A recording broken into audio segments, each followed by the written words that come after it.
Ever wondered what's hiding between your signals? Let's reveal noise and interference using a spectrum analyzer. A spectrum analyzer shows signal power versus frequency, exposing what oscilloscopes often miss. First, measure the noise floor.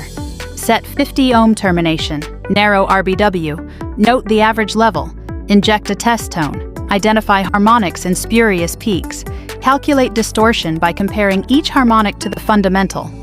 Now switch on a nearby device. New peaks appear. Classic external interference. Probe, relocate, and verify the change. Troubleshoot, identify, isolate, mitigate. Try shielding, filtering,